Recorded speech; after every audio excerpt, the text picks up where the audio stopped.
David's time-traveling adventures lead to some unintended consequences that could potentially wipe everyone and everything from the very fabric of existence. It's all hands on deck as David and Division 3 face off against their most dangerous foe yet. Time Cats. On this week's Legion, Chapter 23.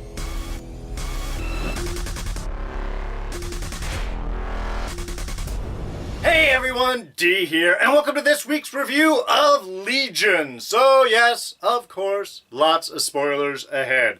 Also, do want to remind you about our quick jump index system. Right down in the description below, we'll have a complete breakdown of this review. Time-coded, easy to jump to, go to the end first. Watch the beginning last. Much like Switch, you can check this out in any order you'd like. So, wow. What an episode. Look, amazing visuals, complex storytelling. This is what Legion is all about. And just when you think that they have covered all of the ground they possibly can cover, they jump in and give us something like tonight's episode, like this week's episode, which was just so brilliantly and beautifully shot. We get an enemy that is in some ways comical to think of, but in actuality terrifying. And again, visually beautifully presented to us. And we get some nice little emotional backbeat stories as well. The idea of what time does to us, our experience of time and our relationship with ourselves and the people around us through that. Really a lot of unexpected, emotionally touching moments in here. Whether you're talking about David talking with his mom, Sid talking to herself, Lenny and her kid. I mean, really, just all of these moments beautifully done. And also some little great heroic bits from some unexpected people. Farouk, I am really calling out, doing the right thing, working with people, getting stuff done in a positive sense, almost in a heroic manner, which I would think of if I didn't know Farouk better. But really, just overall, a great episode that shows us the consequences of reckless time travel, the consequences of this, of using powers without knowing really the full scope of things, the dangers that they can recall, and therefore really heightening the danger that David presents to everyone else. We really can see a lot more in this episode of his almost declining mental state, that he is trying to be in charge and confident and powerful and connective and emotional. He's trying to be that person so much. His actions don't have full thought to them. And again, like the release of the time demons, time cats. Sorry, the cats. Really just a perfect example of, like I said, unintended consequences, overreaching things, and the choices that he is willing to make in order to get what he wants. Now, time travel and time jumps, those are not uncommon themes for science fiction and television sort of dive in. We've seen a lot of these things before. But when they're well executed, they really are something to behold. And they not only did some great execution in this, they found some novel ways of presenting this foe. And I love the whole build-up they did with that. From the very beginning that we start to see Carrie kind of first experiencing things jumping and moving around, being out of place in time. And we got thinking, how is this all going to manifest? Is this going to be singular people jumping back and forth through time and seeing things? So it was kind of fun to sort of follow Carrie in that aspect initially. And then when she runs into Sid and we get to see the apple. And again, another beautiful thing done is that starts to shift right in front of us. Before we're just seeing the jump. Now we're staying still and seeing the time tweak around us. Not only, again, Carrie moving around first from place to place, suddenly popping up in the midst of conversations, and then seeing the apple start to degrade when we're in front. And the smart people is, now that Division 3 and everyone has been around with these powers and these odd circumstances, I think they're much more ready to react to them, which was, again, a great moment from Sid, of just trying to grab Carrie and like, we got to run, get out of here. Is this a certain area? Is it expanding out? How is this working? They don't have those answers yet, but still they're recognizing the threat immediately. And I always love that when we don't have characters dragging things out. What's going on? They react. They know that there's a danger. They'll figure out the circumstances of it later. So I love that. The shot of David popping through the time hole down into with Fish and Lenny was also super cool, because I love how we just have that constant camera spin, and at the minute it goes all the way around, it resets, and they do that a couple of times. Little tweaks, little differences. You're seeing Switch reacting, noticing that we have done this before. From a visual standpoint, that was such a great way of doing it, because we're not losing shots, we're not seeing necessarily those changes, just a spin and constant repeated moment. So again, just a cool way of illustrating this idea of loops. And then when we get back up to Division 3 and we recognize that something is wrong, that the time code errors and all of that, I have to say, I was having some difficulty trying to figure out what it was in the screen everybody was watching. I had to rewind that a couple of times. I put everything on DVR. It's the only way to review this show. You have to rewatch scenes. But I had some difficulty seeing what that was in the mirror, and I think that might have been intentional to do. You know, is it a light? Is it someone laying down? Again, we don't see these things very clearly, and whenever we don't fully see the monster, I think it heightens the fear. I think showing the monster is often the worst thing that you can do, and this played that up really well. To the point where finally it's coming through, and they do those, again, the stop action things. You know, they're just frame, and then another frame 30 seconds later, we see that motion in action, but only in those slice time moments. A really cool way of illustrating the time demons' effect, the time eaters on the world. And then Farouk coming up and saving the day on that moment. That was awesome. And again, a great shot of just that arm coming through and then suddenly being lopped off. It established the tone of the episode perfectly. And that was like in the first 5 minutes. Now, I'd mentioned before we're seeing a lot more of David's declining mental state. And I think that was established pretty quickly off, especially starting with that scene where he's meditating and he's concentrating on his visit with his mom. He is distracted by what he perceives as his failure, not being able to fix things. I mean, and also connecting with his parents, I could see what that, again, emotionally drawn towards him. But it's distraction from everything else that he needs. I mean, even with Lenny sort of popping up, it's irritating him. He wants to kind of stay in this space. But he's a cult leader. He's got to get to his people. And again, another sort of quick moment there when Lenny's asking, is everything okay? He doesn't even respond.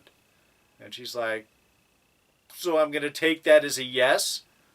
David takes that moment and just puts on the mask. It's what we like to call showtime. However you're feeling, whatever's going on, that doesn't mean anything. You got to put a smile on the face, got to walk out, you got to meet the people, you got to be the leader, you got to exude confidence, even if you're not feeling it. And we're seeing how he does, in fact, feed off of his cult there. How's everyone doing? Great, fine, yeah, well, Daddy had sort of a rough day. But Daddy's still great. Well, you still love Daddy, right? You still support Daddy. Again, he's filling up that need, that emptiness inside him. And obviously, that lack of parental connection that we're seeing and his response and distraction off of that, very clear sign of it. And I got to say, I loved his discussion with Switch. In fact, he's like, so, what happened? What got kicked out? Well, there are monsters that are out there. Time demons are what I call them. Remember I mentioned before about his overreach doing things too quick? This is that same perfect moment of like, and I did appreciate it, where he says, well, if there are time demons, maybe next time we should clear that in. They should go in as the early part of the discussion along with the dangers. Not that David necessarily would want to hear that and maybe even brushed aside the idea with his confidence that he can take care of everything. But his confidence, even there, a little bit waning. I loved his sort of back and forth with Lenny. You know, as everyone's like, oh, demons, we're scared, make us feel good. Again, this is David's drug that he feeds off to everyone. That peace and love and maybe a little bit of orgasmic feeling from the way that Lenny responded about everybody wanting to sleep with him. But I love that she's standing up to him. Pushing back on his culty godlike bit. Look, I don't want to feed you. I want you to be mad. I want you to fight back. So again, it's interesting as we're seeing Lenny, and I want to touch on this a little bit more later, getting uncomfortable with the position. In some ways, it's like we're starting to see with Lenny in this episode that being the breakfast queen, long term, maybe not something that she's always going to want. Again, time transitions, time changes things, and that's what we see a lot in this episode. The real effects on time and how time alters and changes people, especially when time can be threatened to come back, to be taken away. And that's, of course, where that scene ends, is our first real attack by the time demons. Again, another beautifully executed scene, great visuals, and seeing, again, David's shifting of confidence. With Lenny, it's sort of gone after him about being mad and doing something about it. David stepped forward like, yeah, I'm gonna do it. I'll take care of it because this is my time. This is David's time. It's like he starts out very confident, very focused, but he doesn't necessarily know what to do. He doesn't really know where to go. All he does is like sees a threat, goes right after it, but the whole planning idea, not David's strength. And I think that undercuts some of its confidence of like, I can deal and take care of everything, but maybe I'm not feeling it. Maybe I can't hold that vision of confidence in front of everyone else. And that's, like I said, when the time cats attack, which sort of shifts everything. Get away, I can deal with it. This is the overconfident David. I am now used to dealing with enemies. As long as I can see you and force you, should be no problem. Except, of course, he hasn't dealt with this particular enemy, and it gets the best of it. And again, just a beautifully shot sequence, that stop motion imagery where we see the cats. And again, they're all in motion. It's not like they're frozen in any bit. It's like a frame from a film was taken and inserted back in. And I love that choice of presentation, because we see the creepy glowing eyes and we see teeth, but that's kind of it. Everything else is really a blur. We never really get a good clear shot. And I think, again, it's a better choice, because if we're looking at cats, we're probably going to laugh seeing them. But if we see teeth and eyes and just, shots and freeze motion of action, that's terrifying.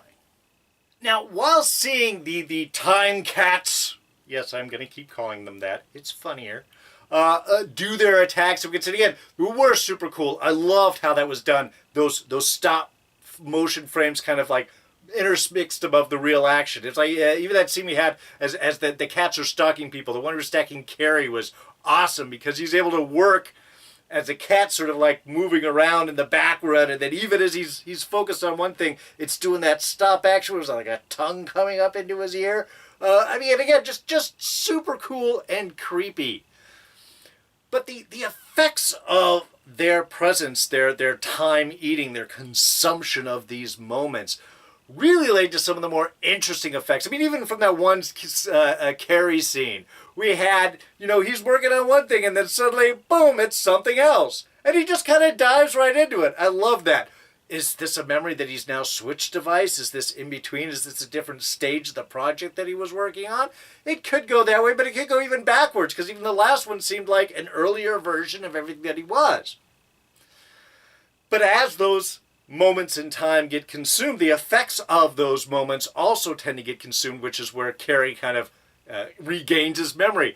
Beautifully described, like the moments of his indoctrination were ripped from existence, taken from his mind. So he was now left with where he was before those events happened. I mean, just cool. Really the whole concept of that. But we also get some kind of intense emotional bits with that. And part of that was Lenny's journey.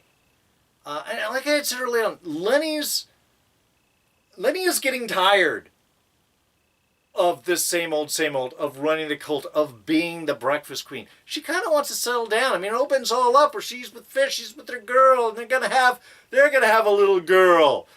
I don't know if that was artificial insemination or just, strange technology. The show takes place in sort of a timeless time period. It's not any particular time. It reminds me very much of like Tim Burton's Gotham, where it feels like the 60s, but they have fancier time. Batanomy was talking about the lunar colonies, the crops on the lunar colonies, which is obviously something they didn't have in the 60s, or do we have now? It seems like Charles's and Gabrielle's adventures were taking place in World War II, but we never see any definitive times and dates, which again, is sort of a cool way of presenting the world. So is it artificial insemination between the two of them? Fish was right.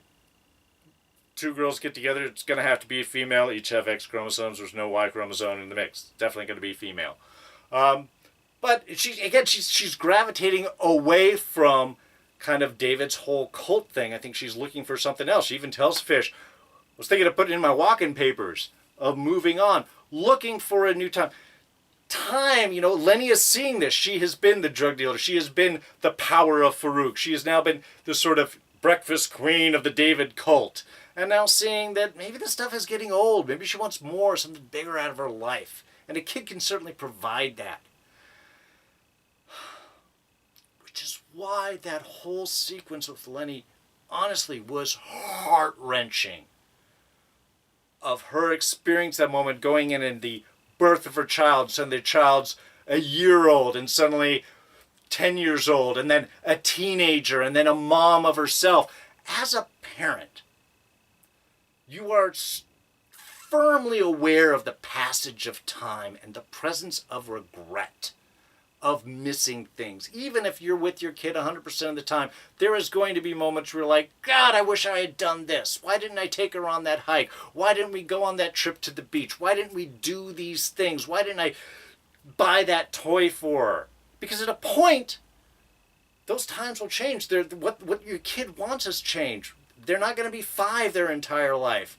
They're then going to be 10. They're then going to be a teenager. They're going to be an adult. And you can't do the same thing. So experiencing the passage of time as a parent can be a very double-edged sword. It's wonderful, and yet you can also, you're firmly aware of the presence of regret.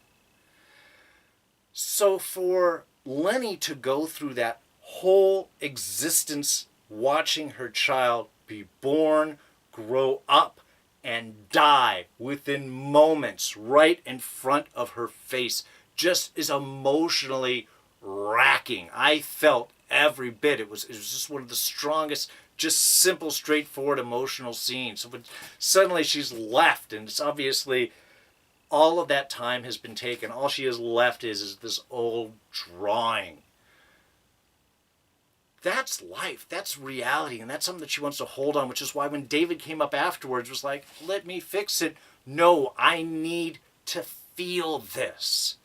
She is getting her first firm grip on the love and sacrifice and death and terror and all the emotions that come with being a parent and growing up and experiencing all of this, and at the same time never had any of it. Only got those moments of experience, and then they're all lost. What she is caught with is never a present, but only a memory. And I think this is just a powerful evolution moment for Lenny of where she is going to go, because from a stage like this, the casting around, cult bit, lovey-dovey, that's not going to mean anything. She's going to want a fuller life, and that's what that sort of time journey, I think, has taught her. And of course, someone else had a very strong emotional journey through the experience lens of time, and that is, of course, Sid herself as she encounters her younger self. Which again, bit of an interesting point, as she pointed out to younger Sid before. Hey, about a year ago, I was the younger Sid. And I never got to ask these questions, but I know these are things that you're asking now. It's a great encounter of seeing how time has changed an individual, and maybe your youthful part is seeing things that the adult in you isn't, and the adult is only trying to advise and consent for the youth, and maybe re-seeing life differently with that reflection. And that is why it is this week's Scene of the Week! For this week, because of that emotional intensity. I mean, it was just a beautiful scene. The playoff of these two individuals off each other was great. The actors just did an amazing job. Everything felt very natural in that. But what was really cool about this is kind of Sid's reflection back on her life. I mean, what was it? You got the question, what do I need to know? What is the future going to be? Like young Sid asked, I'm in a Zeppelin, so is this where I'm going to end up? And it was interesting, even as they shared their stories of wanting to be touched, of being constantly isolated, and how that has affected their lives as a child and the consequences down the road of all the adult. Reflecting back on the moment with her mom's boyfriend in the shower, which when first played out was very much more of an aggressive action. Here it's much more of a wanting of, I just needed to touch someone. I just wanted to have that experience, of that without the fear, the feeling dirty afterwards, which again, sort of an interesting idea. And when you think, hey, you can jump into somebody else's body and yeah, they're in yours, but then you'll come back. But that feeling of you can smell someone else's smell in your nose, somebody else was inside of you, and the effects that would have. It's interesting to see that really contemplated on. And the two of them, how they have to reflect, how they each react out of that. And again, the scene in the shower with the boyfriend, which was really so harsh and traumatic, now being seen as something more of a lonely person really trying to reach out, but not getting the love they want being exhibited, the power of one individual over the other, the face being pressed into the glass. That was her first experience with making love, with sex. And I could see where that would psychologically hit someone. And maybe force them from pulling away. But what I really liked was older Sid's reflection on love, that love can be part of that thing, and don't worry, you do fall in love, and it's an amazing thing. The fact that she could look back on her time with David, as much as she had pushed him back, as much as she's trying to kill him right now, and appreciate that experience, that the experience itself of being loved was worth it, was, I think, maybe even a moment for Sid there to sort of reflect and re-examine part of her life and how she's feeling with things, and maybe acknowledging the positive aspect of that emotion, even just right there, that she might have pushed that away. And then when young Sid asks, so what happened? The fact that they describe it as, well, he turned me around. Just like the mom's boyfriend turned her around and just used her for sex. That's what happened to Sid. She was dismissed. She became an object of David's power, and I think that's why she's so angry at him. There was that love, and he turned her around. And just from an emotional standpoint, from a visual standpoint, that just cleared everything so perfectly. It sharpened that right into focus of why she felt that way and why that sort of pushed so much. And yeah, again, we didn't need to know that he did a horrible thing. We know that he did the wrong thing. But just her acknowledgement, that description, that imagery used, I think was perfectly done. And the fact that even Sid's advice to younger Sid, while trying in some ways to be warning, was really more of an educated, experienced person, a person that's been through rough stuff, trying to be honest. maybe a little harsh because that's what the position they are, but really trying to be clear of what a person needs to know through the honest experience and not overly sugarcoating it. So really, the whole back and forth, the whole energy between them, I thought it was just beautifully done and really putting Sid's desires and wants cleanly in focus and being corrected by her younger self. What are you going to do? Hide on an island? That's what you put on your wrists. Me first. No, that's not what you want. So through that conversation, not only did she help advise her younger self, but I think she also changed her older self through that. And again, it was just a lovely sequence of shots. Now, while that was the scene of the week, it wasn't my favorite part of the episode. I mean, obviously it's one of my favorite parts of the episode, but the one just from a pure cinematic crafting state is everything in between. The time in between time was, again, just a brilliantly beautiful way of presenting a concept. That it's all done in individual frames. Even like just the little voice communication bits right there. Not quite in old silent because those would be in panels in between, but here almost comic bookish written out of what they're saying back and forth was beautiful, was simple, and just transmitting the whole thing. We've got the journey up, they take a break, they camp out, they're playing games, they're having a reaction off the games, then they're back on the journey, then they see where they're going. I mean, all just the whole composition of the journey in between time, I think was just amazingly well done. And then, of course, why are they here? Because this is where there's not going to be an advantage for the cats. Everybody moves and reacts the same way, which gives us to a whole beautifully done fight sequence, which again was just awesome because we've seen the cats moving around in our time, and now everybody is moving like that, back and forth. It was super cool. And we had Farouk pulling a sword out of his mouth and cutting one of them in half, and they were pushed back, and man, God, was Cavendish there? Clark. God, why I can't even think about his name. But does Clark always get his ass kicked? And he's burned, he's being thrown out. He's not really designed for fighting the way that Farouk and Carrie are at all. But again, just a whole beautifully composed scene right there. Loved the action, loved how it was shot, loved the storytelling.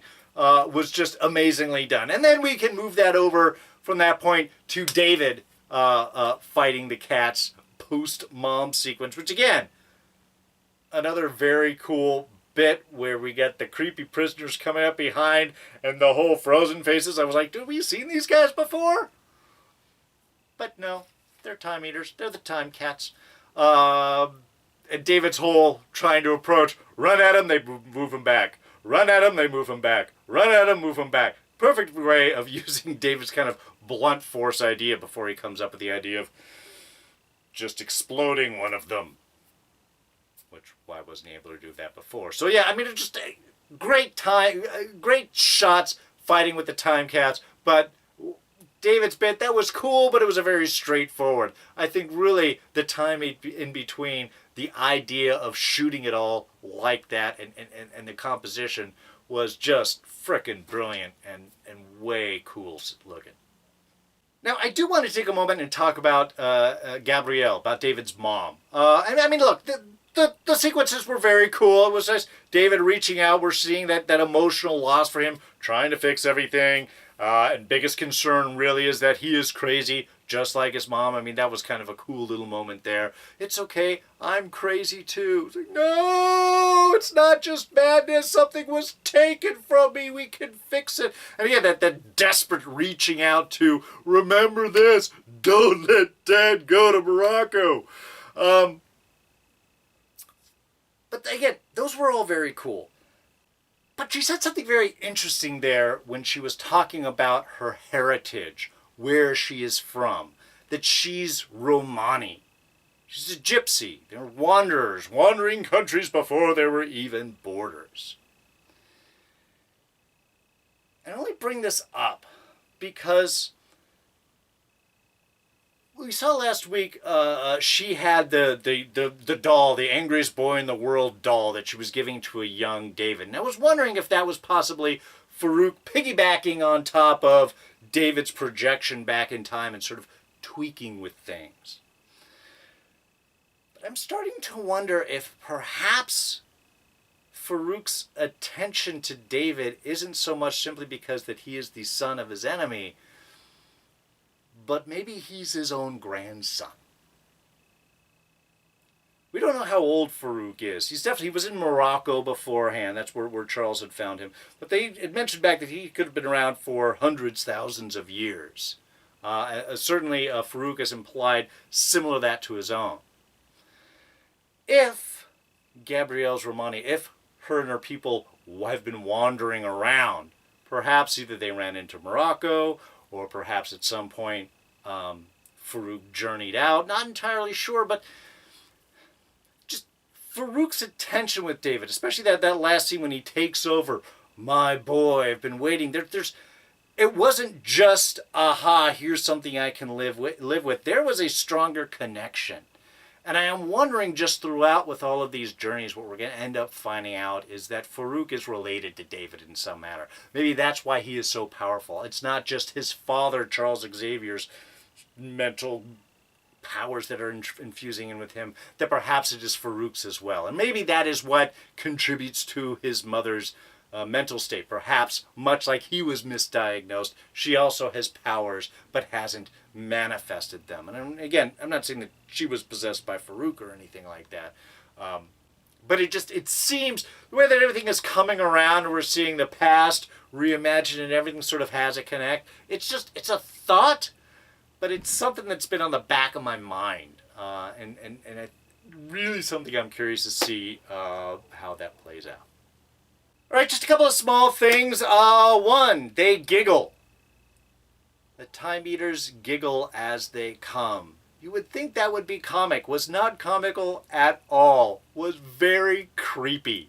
It's like children laughing in horror movies. It's just the wrong sound to be hearing when something's supposed to be scary.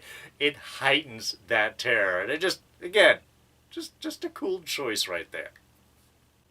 Lenny and her girl talking about baby names. Should we stay with the fish idea? Salmon. Salmon's not a fish. It's a color. Okay, maybe not Lenny's going after the brightest of the bunch, but the fact that the next thing they come up actually violet, which is a color too, just weird and cool. Autonomy Bot really liking that mustache. Actually was going out and he was reaching for it. What did they do to my mustache? Thought he was just touching and that was going to be a power off switch or reset button. That's sort of what it felt like. And speaking of reset, love Carrie resetting time. That there is a plan for an instant like this. That there is a code for it. Code 181. And there is a time reset protocol that has been... Carrie's a great character. And the fact that they've made Division 3 this sort of almost James Bondian, it's just very cool. It's weird in all the right ways.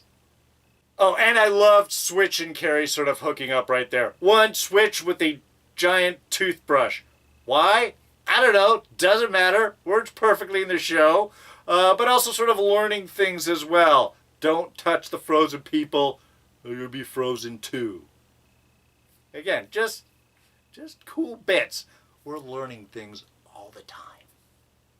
All right, well, I just looked at the time and saw that I have been rambling for some time. So I'm going to go ahead and cut things off now. Thank you, as always, for joining me with this review. And do want to let you know, next week's review will be delayed. Again, I am on vacation, not sure about internet access. Was hoping there would only be like a day, maybe two. Could be a little bit longer. It's going to be determined from this point. Just keep an eye on the channel. Hit the notifications, and as soon as it drops, I'll let you know. Again, hopefully only a couple of days late. But I am going to wrap things up for now. Thank you, as always, so much for joining me with these reviews. And if you enjoyed this, of course, please hit the like button. And your thoughts, comments, ideas. Love everything you guys have been saying. Please continue to do so. Throw your thoughts down in the description, in the comment section below. It's below the description.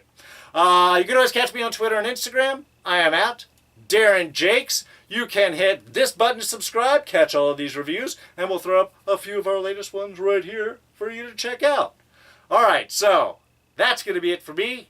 I'm D, and I'm out of here. Catch you guys next time. Bye-bye.